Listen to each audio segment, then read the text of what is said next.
Boy, the Houston Texans need this one in this matchup with the Jacksonville Jaguars. But where exactly are the Texans better than Jacksonville? And where exactly do the Jags have a slight or little bit advantage? Well, I think there's only one way to figure all of that out. Let's go to the check marks. And let's start over there on offense, special teams. Hey, Frank Ross said this is one of the best special teams units they're going to play all year, one of the best punters in all of football. Frank Ross said it was the best punter in all of football. The Jaguars are going to get a check on special teams. They have been really good on special teams, and the Texans have been good. But when Frank Ross says it's the best punter in football, you got to go ahead and give the Jaguars a check on this one. Getting the special teams out of the way, let's go through the rest of the offense. Let's go to the offensive line.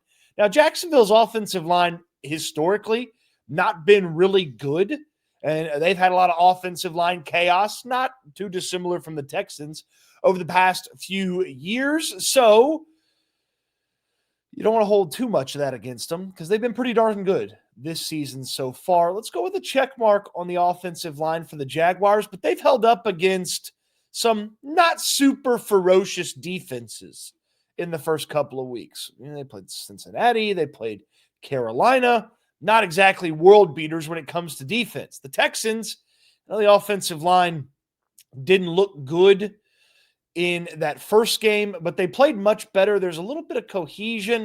If I'm giving the Jags a check, I feel like I have to give the Texans a check. I'd say it's a tie here between the two. And I know that it didn't always look really good from Laken Tomlinson, but you can survive one bad offensive lineman, right? Right? So we'll go with a check each side on that. How about the pass catchers? Now, Brian Thomas Jr.'s had a pretty slow start. Travis Hunter's been disappointing, and the other players in the pass catching situation have been good for Jacksonville. But I'm going to give them a check anyway because Brian Thomas Jr. has some big-time potential. You know that Travis Hunter can catch the football. I have expectations they'll bounce back. I also think that the helpers in the pass-catching world for Jacksonville are going to be helpful. But I feel the same way about the Houston Texans. Ooh, that one kind of got a little large there. I feel the same way about the Texans. I like the chances that Christian Kirk comes back and is an immediate impact. I love what Nico Collins can bring to the table, and maybe, just maybe, you get a little bit more of those explosive plays out of Jaden Higgins, and you might even be able to get the ball in Jalen Noel's hands at some point. Have it work out. And I'm going to give the Jacksonville Jaguars a check mark over here at running back, and I'm going to give the Texans no check mark at running back. Texans, outside of those Nick Chubb runs for 8 yards and the touchdown run, they only averaged 1 yard per carry with Nick Chubb. Outside of that, they don't use Woody Marks as much as I'd like.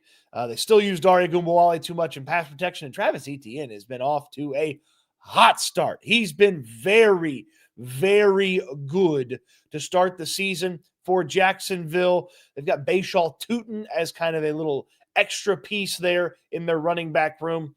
I like what Jacksonville can bring to the table at the running back spot. They're going to get a check mark with no check mark for the Texans. This quarterback discussion, man, Trevor Lawrence has never really lived up to exactly what he was supposed to be in the initial billing of who and what Trevor Lawrence can be. And CJ Stroud has had a pretty rough go of things since last year through the start of this year. I either go no check or a check on each side because I can't tell you Trevor Lawrence is markedly better than CJ Stroud, and I can't tell you that Stroud is for sure better than Trevor Lawrence because Lawrence has been hitting some throws that Stroud hadn't been hitting.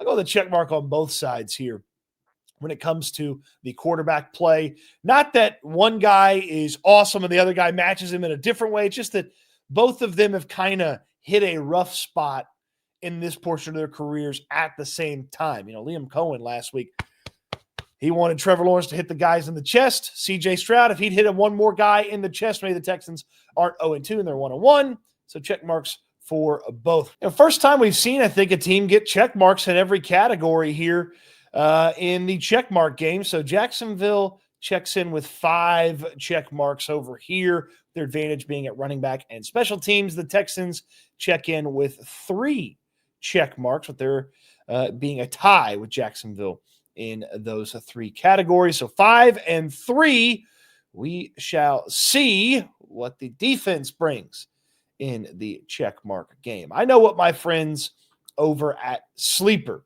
bring to the table. They bring you incredible, fantastic, easy to play daily fantasy. You put together a couple of predictions, you win all of them, you multiply your money, and sometimes you can multiply your money up to 100 times. Okay? It is a fantastic, easy to use product. You're going to get a match deposit up to $100 when you use my code Stoots, STOOTS. There's a link in the description down below. You put in 50, you get 50. Put in 100, you get 100. To play with Sleeper, so much fun. Let's put an entry together, you and I. Man, this is how the Sleeper app works. You see all those fantastic football players. Hey, Josh Jacobs against the Browns. I believe he's getting into the end zone more than half an anytime touchdown for Double J, Josh Jacobs. And let's get to that Jaguars and Texans game. I believe Nico Collins is getting into the end zone. Don't want to do Nick Chubb in the rushing yards, but C.J. Stroud taking off for a couple of rushes certainly could find himself with about 20 rushing yards. Let's get over those receiving yards. That number for Xavier Hutchinson, it's too damn low. That number for Christian Kirk, it's too damn low. I'm going more on both of those, and Jaden Higgins has a couple of 20-yard catches. I'm going more for Jaden Higgins as well. Texans getting going on offense. 5 into 150 if we hit this. Oh, man. You don't want to miss out on this at Prize Picks. Get in there in the link in the description down below. Get signed up. Your first time deposit match up to $100 when you use that code Stoots. Terms and conditions do apply. See Sleeper's terms and conditions. Operational in over 25 states. Man, put this entry together with me. Ride with me in this Texans offense, and perhaps we will all be successful when it is all said and done. We certainly appreciate our friend Sleeper for sponsoring us during football season. Link in the description down below, and hit that Sleeper app with that code Stoots, STOOTS.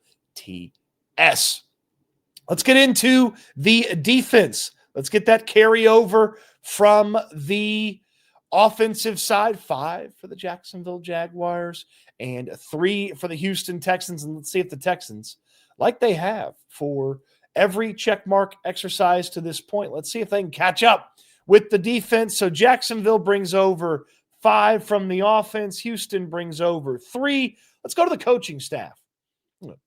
Liam Cohen, I like him. He's a solid coach. He's had some impressive moments early on, but there have been a little bit of struggles. I can't give Liam Cohen a check mark, but I can give D'Amico Ryans a check mark. Look, I know we're a little disappointed with that 0-2 start, but that defense has been really darn good, and D'Amico Ryans is in charge of that. The coaching staff gets a check mark for the Houston Texans side of this equation. Let's drop it down to the defensive line. I really like what Travon Walker has done in the past couple of years. I really like what he's done in an evolution of his game and getting a little bit better. Josh Hines-Allen, who's their other big-time pass rusher, is a solid player as well. Walker's never going to be Aiden Hutchinson, and thank you, Jacksonville, for not putting Aiden Hutchinson into the AFC South, but he has been a very solid and productive pass rusher who can't be ignored. The Jaguars are in a check. The Texans with Will Anderson and Danielle Hunter, the Terror Twins, the dynamic duo. They get 2 checks over there on the defensive line because, well, you love what Will Anderson's been able to put together. A couple of sacks, 10 pressures in the most recent game. And, what did Danielle Hunter do? But sack, force a fumble, constant pressure on Baker Mayfield. Trevor Lawrence, really good, getting rid of the football on time, getting the ball out of his hands. He's going to need to against this Houston Texans defensive line. Let's drop it down to the linebackers. When the quarterback on the opposing team has to worry about Azeez Al-Shire from a patrolling the field standpoint, you're going to get a check on your side of the situation. I like the Texans linebacking crew. I know they had a rough week with the tackling. I know Henry To'o could have won the game if he just tackled Baker Mayfield on that 4th down. They didn't, but the linebackers have still been really solid. They're an important piece. I'd love to see maybe a little bit more Christian Harris, maybe a little bit more EJ Speed, just so you do have a little bit fresher Azeez Al-Shire and Henry To'o at the end of games. The Texans linebackers getting a check mark on this one. we're going double check at the cornerback spot. The Texans corners are just so much better than the Jacksonville Jaguars corners. The Texans with Derek Stingley, an all-pro, one of the best corners in all of football. Kamari Lassiter with an excellent rookie season, a really good start to his season here so far. And I just love what the Texans have at the cornerback spot. At the safety spot, I'm going to go check mark on both sides. You can't ignore the Eric Murray impact. I say that with a little bit of facetiousness. The Texans safeties haven't stood out. They haven't impressed me a lot this year, but they haven't been a huge boon or a huge downfall. And then for the Jaguars, this is a Eric Murray commemorative check mark that they earn over here. So you add up Jacksonville's 2 additional check marks, and they find themselves with 7 check marks heading into this one. But the Houston Texans, with this defense and coaching staff, 2 at the defensive line. You add 1 with the linebackers to get it to 3. 5 when you count the cornerbacks. 6 and 7, you count the safeties and the coaching staff. And the Texans win the checkmark game handily in this one. 10-7. Now they've won the checkmark game the past 2 games and haven't won the game on the game day. I was going to say Sunday, but they played on Monday Night Football in week 2. They won the checkmark game the first 2 times. This one, I really like their chances for their checkmark advantages to heavily play in to the equation and make a huge difference here for the Houston Texans in this matchup against the Jacksonville Jaguars. It's so close. They definitely need to get a victory in this one. They can do it. They absolutely can do it. And if those checkmark advantages play out like that, they'll win it handily in Jacksonville. Continue that winning streak against Jacksonville in Jacksonville and continue that AFC South Road winning streak as well. What say you? Did I get the check marks wrong in some of these positions? Let me know in the comment section down below on your way down there. Thumbs up on the video. Subscribe to the channel if you haven't already. Don't forget to check out SNL, myself and Landry Locker. Don't forget to check out the Texans Collective. Don't forget to visit our friends at Sleeper. Get you that $100 deposit deposit match up to $100. With code Stoots, STOOTS, link in the description down below. Appreciate you for watching the videos. I hope you enjoyed. I can't wait till we talk Texans again soon.